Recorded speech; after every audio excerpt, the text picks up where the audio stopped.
Dawn had not yet touched the horizon, but the frontier town was already stirring with the uneasy quiet that always came before trade. On the far end of the settlement, where the dust hung thick and the smell of smoke lingered in the air, a makeshift trader's camp had been set up. Rough wooden posts, frayed ropes, and fire pits marked the area, an ugly reminder of the darker business that thrived in remote towns. In the center of the camp sat a girl no older than 17, her wrists loosely bound with hide strips. Her name was Ayoka, a Comanche girl whose life had changed in a single violent night. Only days before, she had lived with her people, laughing with her cousins, helping her mother grind corn, listening to her grandfather's stories by the fire. But the raid had shattered everything. She remembered the flames, the shouting, and the cold terror that seized her when strangers dragged her away. Now she was here, surrounded by sneering men who saw her not as a human being, but as an opportunity for coin. Ayoka sat still, though her heart trembled beneath her ribs. She had not cried since the night of her capture. Tears, she had learned, brought no mercy. But fear clung to her like frost. She had heard rumors whispered among the other captives that she would be sold at dawn. Sold to strangers, to ranchers, miners, men traveling alone. Sold to anyone who could pay enough. The trader, a broad man with a cruel, squinting face, kept pacing around the camp. Every so often, he would glance at her as though she were livestock he was proud to own. "Pretty little thing," he muttered to a customer who wandered close. "Strong, too. Useful. Someone will want her." Ayoka lowered her gaze, but her mind raced. Someone. Who would that someone be? A man with rough hands and dark intentions? A household where she would be treated like a servant? A life far from the open plains she once ran across freely? She swallowed hard. If she was going to survive, if she was going to escape a worse fate, she needed someone to see her as more than a prize to be traded. The problem was, everyone who passed by looked away, unwilling to involve themselves in such dealings. So, gathering the tiny ember of courage left inside her, Ayoka began to speak. It wasn't loud at first, just a whisper carried on trembling breath. "I can cook, sew, clean." A man walking by hesitated. She lifted her eyes, desperate, pleading. "I'll be anything you need, please. Don't let him sell me." Her voice cracked, but she didn't stop. This was her only weapon, her voice, her skills, her willingness to work if it meant freedom. Some people stared. Others shifted uncomfortably. One woman looked at Ayoka with pity before hurrying away, but none stepped forward. None reached for her bindings. None challenged the trader. Night crept toward morning, the sky paling with the soft gray of approaching dawn. Fear surged inside her. The trader would soon pull her into the center of the camp to begin negotiations. She would be handed off like an object, and she had no power to stop it. Her breath came faster. She whispered again, this time louder, her voice tinged with desperation and defiance. "I don't want to be sold. I can work, just don't let him take me." Each word was a plea for life, for freedom, for even the slimmest chance at mercy. And somewhere on the edge of the camp, though she didn't know it yet, someone finally heard her. Someone who would change everything. The sun had barely begun its climb when Elias Carter rode into town, the steady rhythm of his horse's hooves echoing across the waking streets. He wasn't a man who enjoyed crowds or noise. If it were up to him, he'd stay on his ranch where the silence was comforting and grief felt easier to carry. But supplies were low, and winter was creeping closer every day. He needed flour, nails, and kerosene, nothing more, nothing less. Elias was tall and broad-shouldered, the kind of man who drew attention even though he tried not to. His dark hat shaded eyes that were sharp yet distant, the eyes of someone who had lived through storms inside and out. People knew him, respected him, but rarely bothered him. Ever since his wife had passed 2 years ago, Elias had wrapped himself in work and solitude like a shield. He tied his horse outside the general store and stepped onto the main path just as the trader's shouting drifted across the air. "Get your offers ready. Dawn's here, and so's the sale," Elias grimaced. He hated that camp, hated the business they did. Humans shouldn't be bought or sold like cattle. But the frontier wasn't a fair place, and not everyone cared about right or wrong, only profit. He intended to ignore the commotion, but as he walked past, something made him pause. A voice, soft, trembling, full of fear and something like hope. "I can cook so clean." "I'll be anything you need, please." Elias turned his head. There, seated among crates and ropes, was a young Comanche girl. Her wrists were bound loosely, but her posture was rigid with dread. She looked no older than 17, yet her eyes carried a heaviness that didn't belong to someone so young. But it wasn't just her fear that caught him. There was the fire behind it. She wasn't begging for luxury or comfort. She was fighting, even in desperation. Fighting to cling to whatever fragments of freedom she could salvage. The trader noticed Elias watching. "Fine girl, ain't she?" he said, swaggering over. "Strong, obedient, could work a ranch clean through winter. You look like you could use help out on that lonely spread of yours." Elias stiffened. He didn't like assumptions, and he liked being pressured even less. "I'm not buying a person," he replied curtly. The trader shrugged. "Suit yourself. Someone will." Elias was about to walk away. Truly, he was. His mind told him this wasn't his problem. He didn't need complications. He didn't need responsibility. The ranch was quiet now, peaceful in its emptiness, and he preferred it that way. Bringing another person home, especially one who'd been dragged from her life, felt like inviting chaos into an already unsteady world. And yet, he couldn't move. Ayoka had lifted her gaze toward him, just slightly. And in that single moment, Elias saw something he hadn't seen in years. Trust. Not full, not certain. But a flicker of trust offered to him because she had no one else. She whispered again, barely audible above the noise of the camp. "Please, don't let him sell me to them." Elias's chest tightened.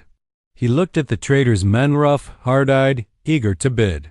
He knew exactly what kind of life awaited her with them. A life of exploitation, maybe worse.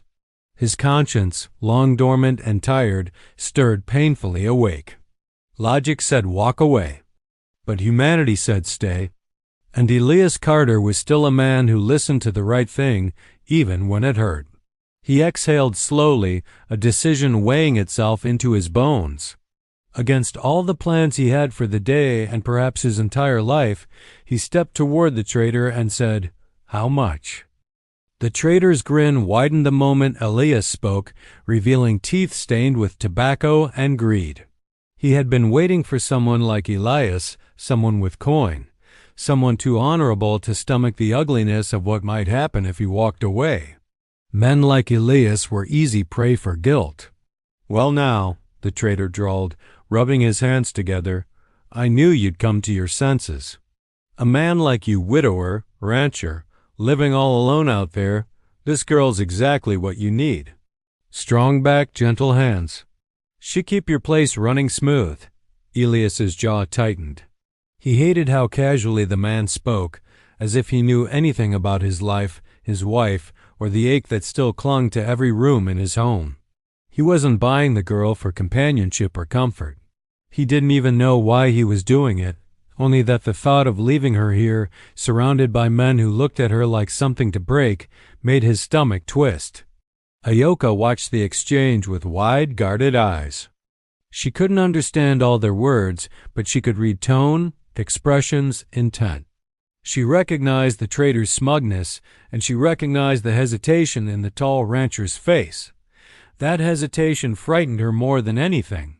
If he turned away now, if he walked off, she would be sold to the highest bidder, and she knew exactly what that meant. She had seen the way some of the men stared at her. Eyes hungry, cruel. So she forced herself to stand straighter, stepping forward despite the rope at her wrists. "I can work. Ayoka said, voice rough from lack of water, but steady. Cook, sew, clean, work hard. Every day. She swallowed, eyes flicking toward the trader's men. Just, please don't let. Her voice broke. She clenched her jaw, forcing the tears back. The trader waved his hand impatiently. Enough of that, he snapped. You're making her sound desperate. Then he leaned toward Elias. See? She's trained already. Won't give you trouble. Ayoka flinched. Elias noticed.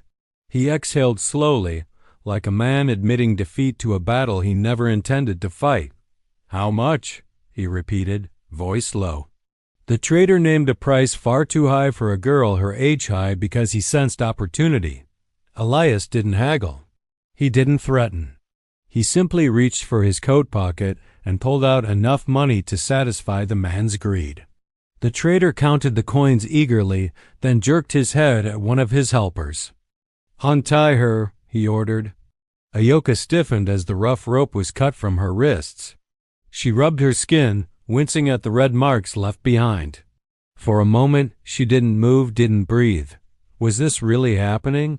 Was she being freed? Or simply traded to a different kind of captivity? Elias stepped toward her, but kept a respectful distance. You're coming with me, he said gently, as if trying not to startle a wild animal. You won't be hurt. Ayoka searched his face, unsure whether to believe him. His eyes were steady, not cold. His posture was firm, not aggressive. But trust was a dangerous thing. She had learned that too quickly. Still, between the rancher with haunted eyes and the men behind her, whose intentions were no mystery, her choice was clear, even if it wasn't truly a choice at all. Ayoka took a small step toward Elias. The trader clapped Elias on the back. Good luck with her. She earned her keep. Elias didn't respond. He simply guided Ayoka away from the camp, placing himself between her and the men who had treated her like a prize to be auctioned. He didn't touch her. Didn't grab her arm. He walked at her pace, letting her follow freely. And for the first time since her capture, Ayoka felt the faintest flicker of something she had nearly forgotten existed. Not safety. Not yet. But possibility. Ayoka followed Elias out of the trader's camp, each step uncertain, her legs feeling as though they belonged to someone else. The sky was brightening into a pale gold, the first true light of morning washing over the town. People were beginning their routine, sweeping porches, opening shop doors, pulling horses from stables. Yet to Ayoka, the world felt strangely silent, as if holding its breath with her. Elias stopped near his horse, giving her space instead of forcing her closer. The animal, a dark bay with intelligent eyes, watched them curiously. Ayoka tensed instinctively. She had ridden many horses in her life, but after days of captivity, even gentle creatures felt unpredictable. You ride? Elias asked quietly. Ayoka hesitated. English was not her first language, but she understood the word. She nodded slowly. Yes. He gestured to the saddle. Then you can climb up behind me, or I can walk the horse and you ride alone. Whatever's easier.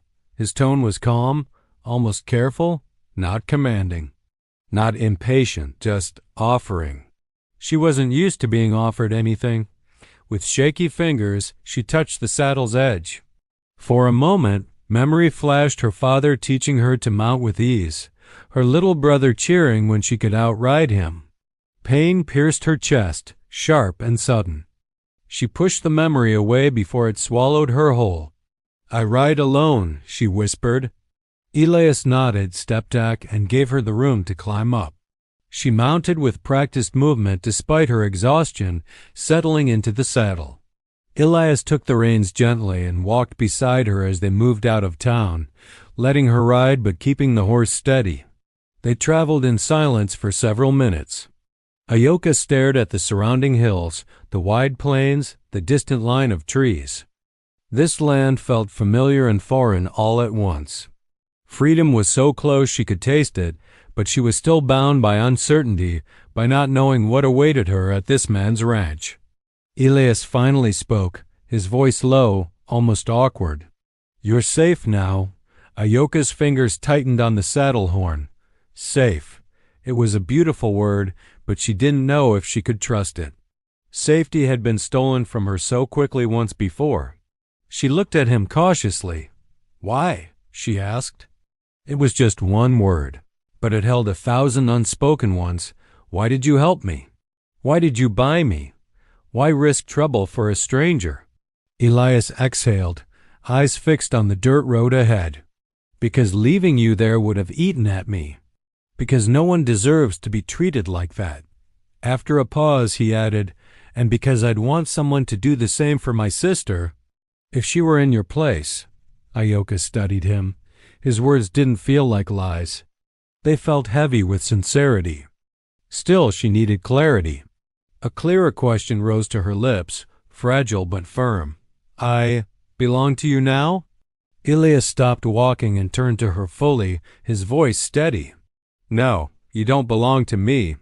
He said it with finality, as though declaring a promise. "You're free. You can stay at my ranch as long as you like. Work if you want, leave if you choose. I won't force anything." Ayoka blinked, taken aback. "Freedom? Just like that?" Her heartbeat stumbled in confusion. Nothing in the last few days had prepared her for a man who offered choices instead of demands. "But you paid," she said softly, almost afraid of the answer. "I paid to get you away from them," Elias replied. "Not to own you." Silence stretched between them, soft, not uncomfortable. Ayoka's throat tightened. She didn't know whether to believe him completely, but for the first time since her capture, the crushing weight on her chest lifted ever so slightly. Elias adjusted his hat and continued walking. "We'll reach the ranch by midday. You can rest there, eat, think. No one will bother you." Ayoka looked ahead at the open road, sunlight spreading across it like a quiet promise. For the first time in days, dawn didn't feel like a threat. The sun had risen high by the time Elias and Ayoka reached the edges of his ranch. What she saw first wasn't the house or the barn, but the land-endless rolling fields brushed with tall grass, dotted with cattle in the distance, and bordered by low hills that shimmered hazy in the afternoon light. The wide sky stretched over everything like a protective blanket.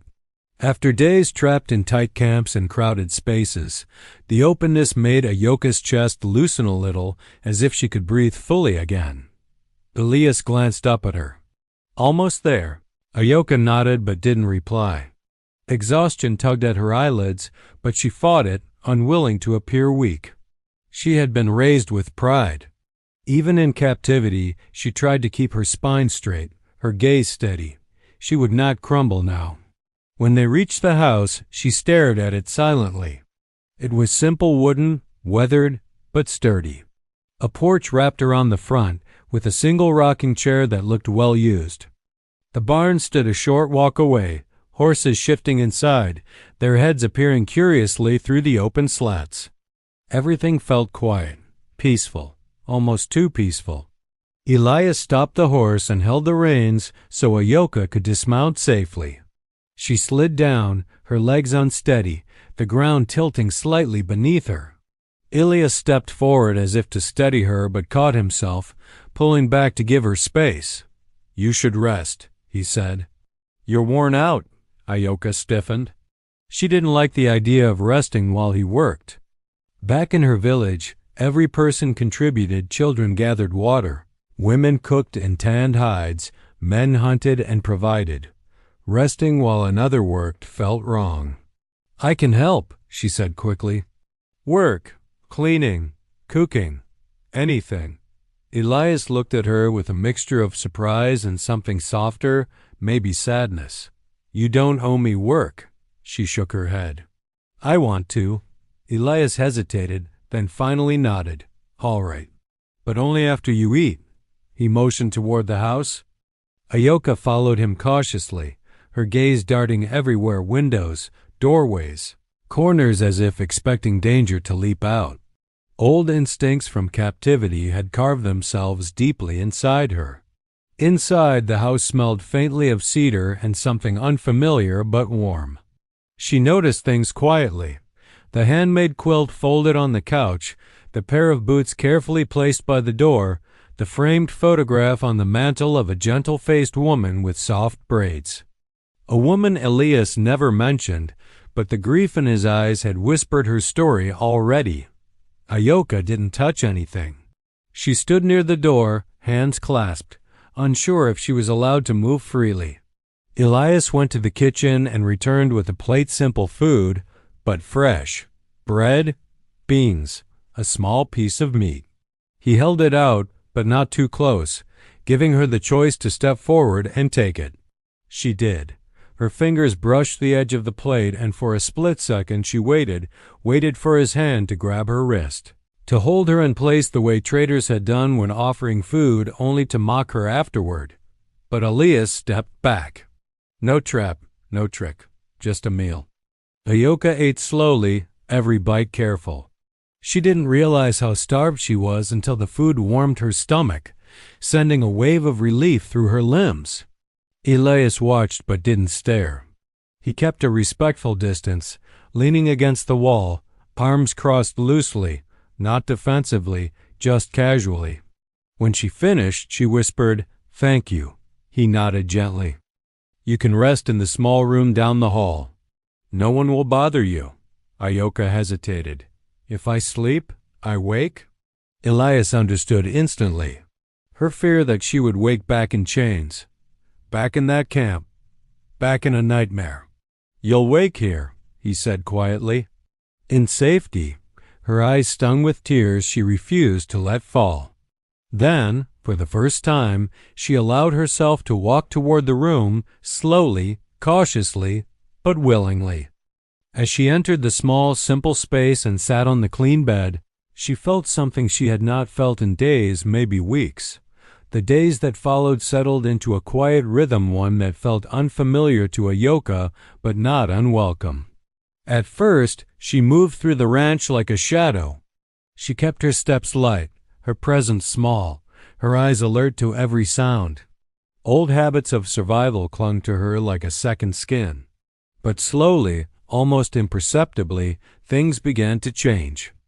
On the second morning, she rose before sunrise and started sweeping the porch without being asked. She needed to do something. Movement kept her mind steady. Work reminded her of home, of mornings with her mother and grandmother, of purpose. Elias stepped outside, rubbing sleep from his eyes, pausing when he saw her. "You don't have to do that," he said gently. Ayoka didn't look up.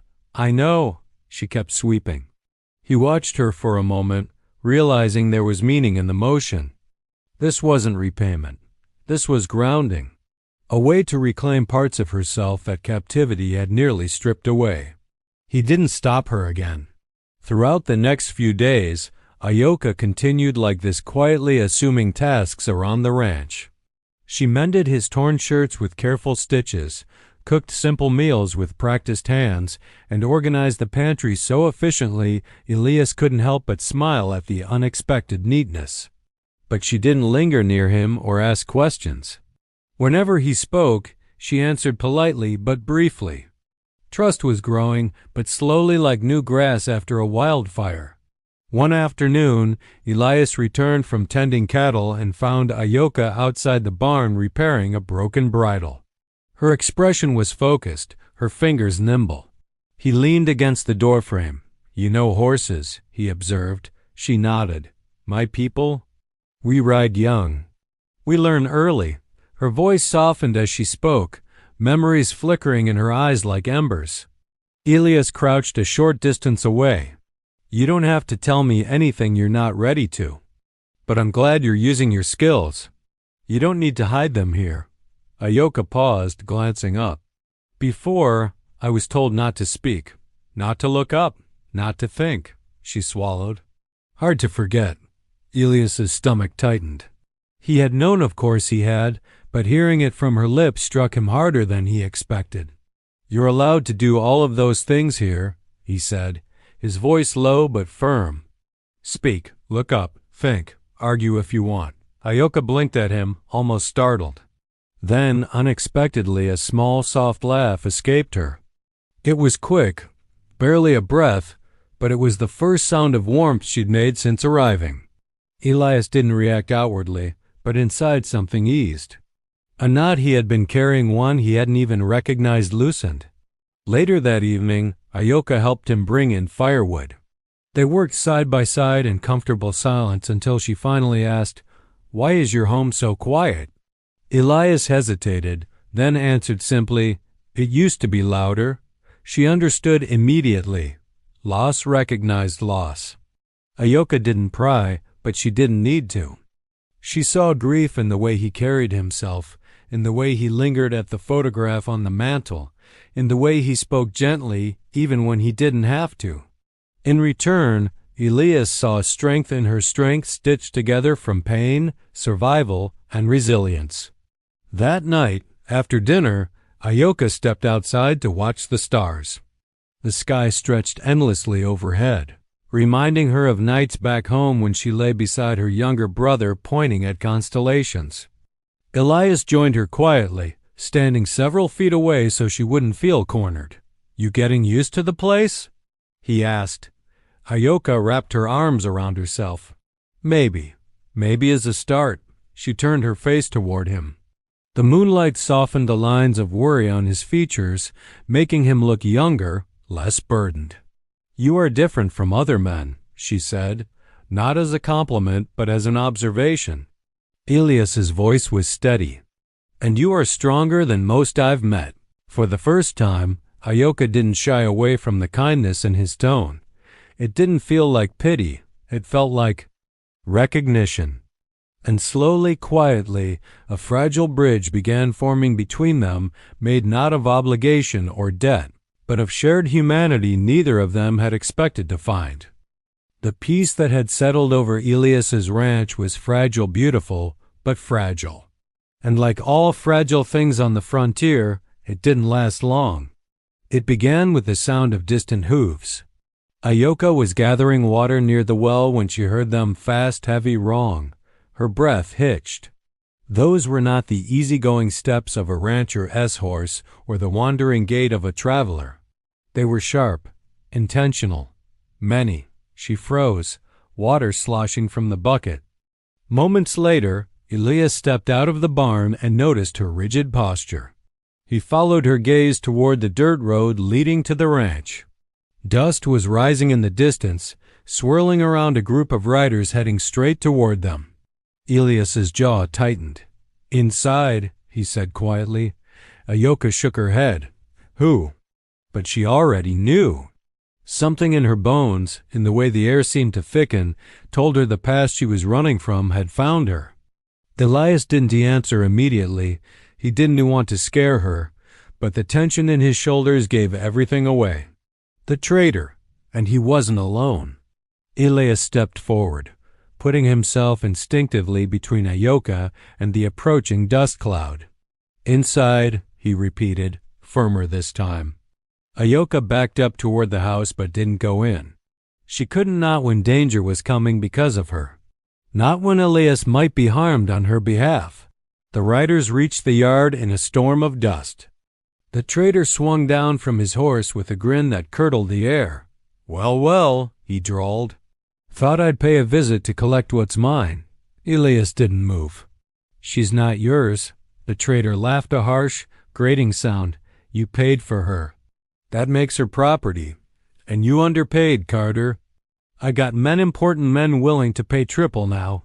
He jerked his chin toward Ayoka. "Girl like that? They'll line up." Ayoka flinched, but Elias didn't turn toward her. His eyes stayed locked on the men. "You sold her," Elias said. "Fair and legal by your own terms. You don't get to change your mind now."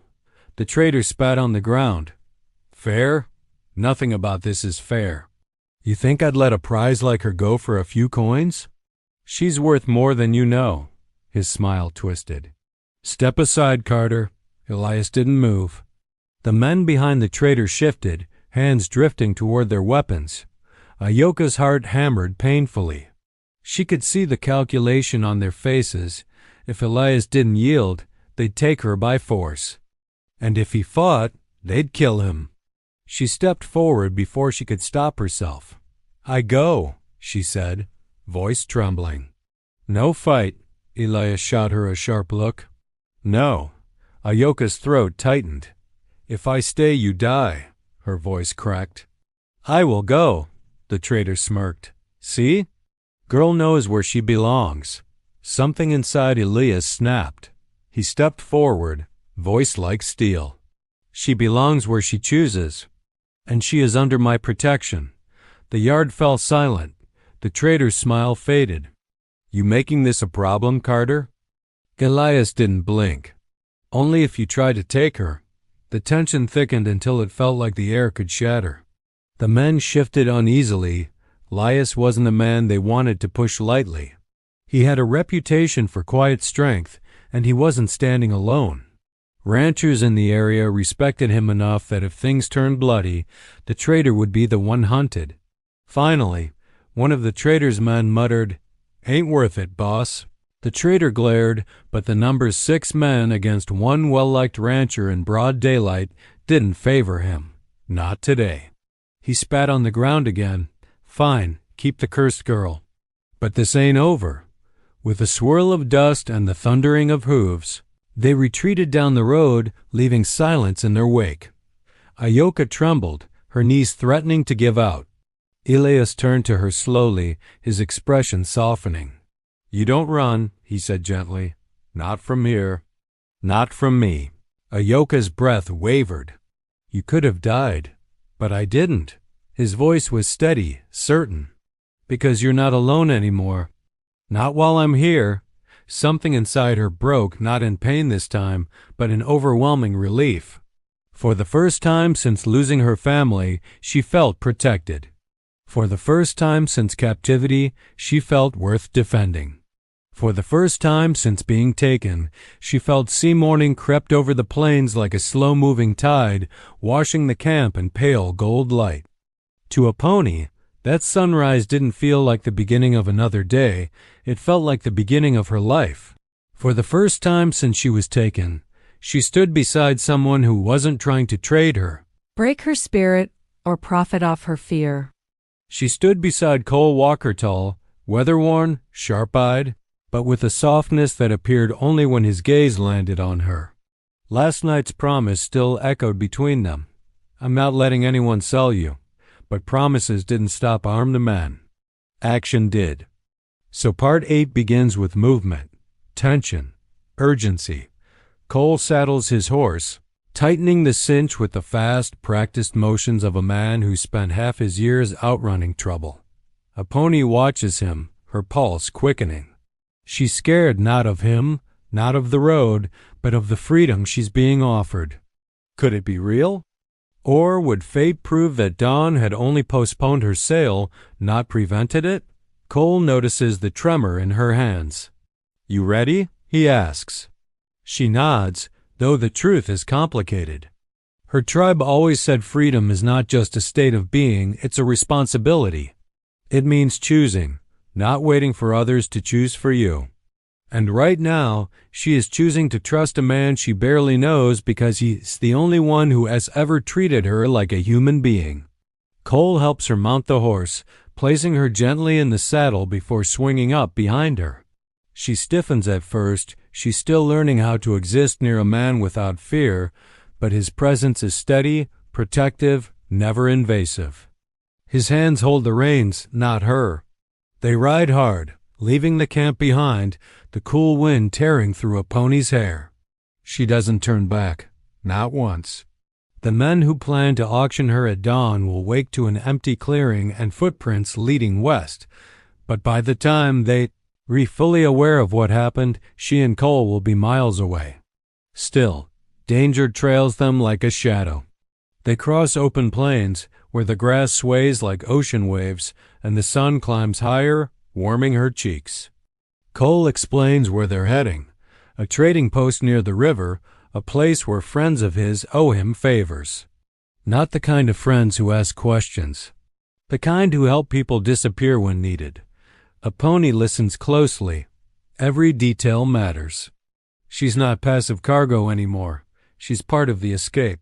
As they ride, she begins telling him things she's held tight inside, how her father taught her to read tracks, how her mother sang while grinding corn, how she misses the taste of chokecherry stew. Cole doesn't interrupt, doesn't pity her, doesn't pry. He lets her speak as the land rolls beneath them, giving her space to reclaim pieces of herself. Then danger finds them. Midday, Cole spots dust rising behind them riders. Too many to be travelers, too fast to be harmless. A pony's heartbeat stutters. They've discovered I'm gone. Cole's jaw tightens. We'll outrun them. Hold on. The chase explodes into motion, horse hooves pounding, wind slicing past. A pony gripping the saddle horn as Cole swerves between rocky outcrops and dips in the land. She's terrified, but also fiercely alive. If she survives this ride, she will never be owned by anyone again. Cole pushes the horse hard until the sounds behind them fade, swallowed by the vastness of the plains. When they finally slow, a pony exhales shakily, relief flooding her. She turns slightly to look at him. "You saved me," she whispers. Cole shakes his head. "You saved yourself. I just helped you run." For the first time, she believes him. The air was thick with exhaustion and adrenaline as a pony and Cole reached the small trading post near the river. The horses were breathing hard, their flanks slick with sweat, and a pony's hand still trembled, gripping the saddle horn as if letting go would mean falling, not just from the horse, but from life itself. The threat of capture had passed for now, but her chest remained tight with the echoes of fear. Freedom, she realized, wasn't something you simply arrive at, it was something you guarded, step by step, choice by choice. Cole led the horses to a stable, motioning for her to dismount. "We'll take them in, get them water, and rest. Then we'll figure out the next step," he said, his voice calm but firm. There was no panic in him, no hesitation. Just a quiet assurance that steadied her, even as her body shook from exhaustion and lingering terror. A pony slid off her horse, her legs unsteady beneath her. She had learned to rely on her strength, to move quickly and decisively, but nothing had prepared her for the sheer weight of this escape. She had run, fought, and survived, but now, in the quiet aftermath, a new fear emerged. What comes next? Even freedom carried uncertainty.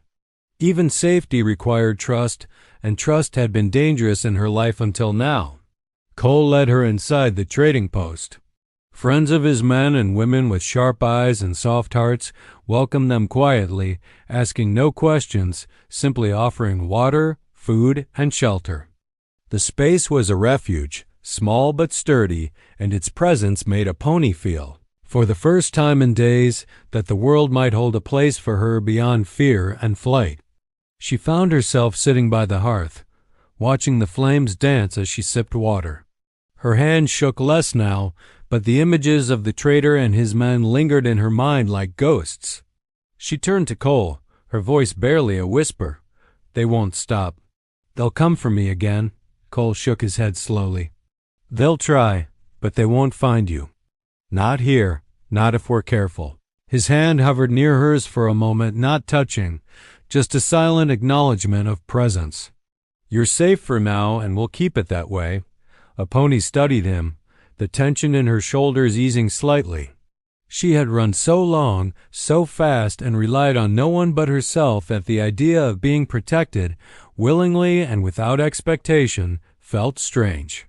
Yet, in the steadiness of Cole's gaze, she felt the faintest spark of something she hadn't allowed herself to feel for months: hope.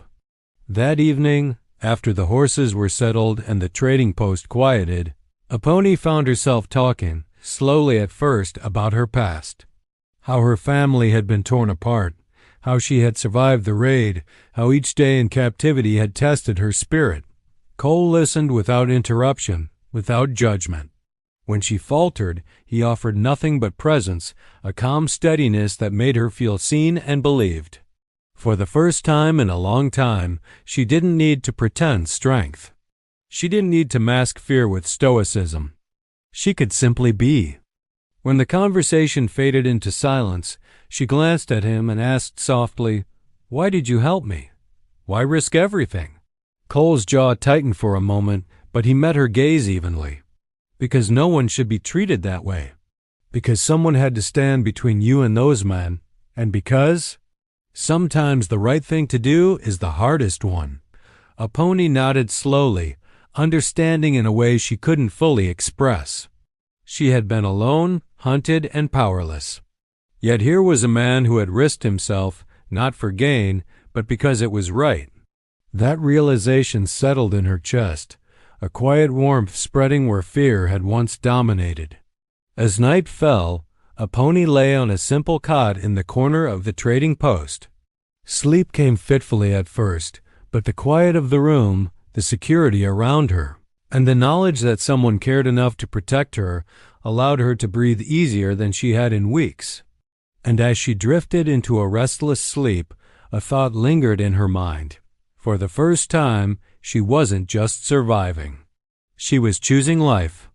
Freedom was no longer a distant dream. It was slowly becoming a reality she could shape with her own hands, alongside someone who had proven that not all people were cruel and not all hope had to be abandoned. The morning sun spilled over the trading post like a warm promise. Aponi woke to the quiet hum of life, the soft creak of the cot, the distant lowing of cattle, the gentle rustle of trees in the breeze. For the first time in what felt like forever, she opened her eyes without fear. The world beyond the trading post no longer seemed a place of traps, of chains, of men seeking to claim her. It was vast, open, and full of possibility. Cole was already awake, tending to the horses outside. Aponi watched him through the small window, sunlight glinting off his hat, hands moving with practiced precision. He looked effortless in the rhythm of his work, calm and grounded, the kind of man who made others feel safe simply by being present. Watching him, Aponi realized something profound. She had a choice now, not just to survive, but to live. She stepped outside, her bare feet brushing against the cool morning grass. Cole noticed her immediately and offered a quiet nod. No words were needed. Their shared glance carried understanding. She was free, yes, but she could also choose her place in this world. "Breakfast?" he asked simply, gesturing toward the small cabin behind them. Aponi shook her head. "Later. I want to walk." Her voice was soft but firm. She needed the open air, the stretch of plains under her feet, the reassurance that the horizon was real and not some cruel mirage. They walked side by side along a worn trail that led toward the river. Water shimmered in the morning light, reflecting the sky and the clouds like a mirror. Aponi paused, kneeling to touch the cool water. She watched it ripple under her fingers, a quiet reminder of life's constant movement. She thought of the fears she had carried, the chains she had worn, and the nightmarish camp she had escaped. Each memory threatened to weigh her down, but Cole's steady presence reminded her that she no longer needed to carry it alone. "You don't have to go back," he said quietly. "Not ever. This place, you can stay or you can leave. The choice is yours." Aponi turned to him, searching his face. There was no expectation there, no ownership, no hidden motives, only respect, only trust. And in that moment, she understood something vital. She didn't owe anyone her life. She had fought for it, clawed it back with every step. And now she could choose how to live it. "I want to stay," she said finally, her voice steady. "Not as a servant, not as someone you rescued. I want to stay because I choose to. Because I want a life here where I'm safe and I'm seen." Cole's lips curved into the faintest smile. It wasn't the wide grin of triumph or relief, but something warmer, something that carried promise. "Then you're welcome," he said simply. "And we'll figure it out together." Aponi felt a lightness she hadn't known in years.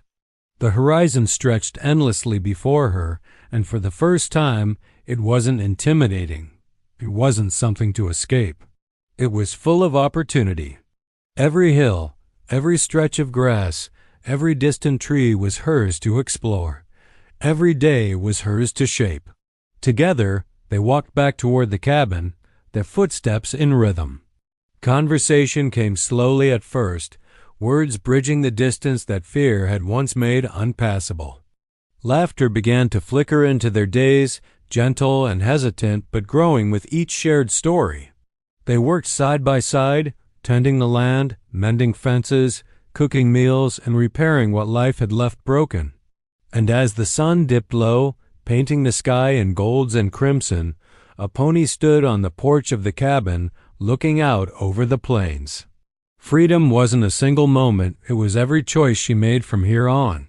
She had survived, yes, but more than survival, she had agency. She had trust. She had a life reclaimed from fear, built hand in hand with someone who respected it and someone who respected her. And for the first time in years, she allowed herself to hope not for rescue, not for escape, but for a future of her own making.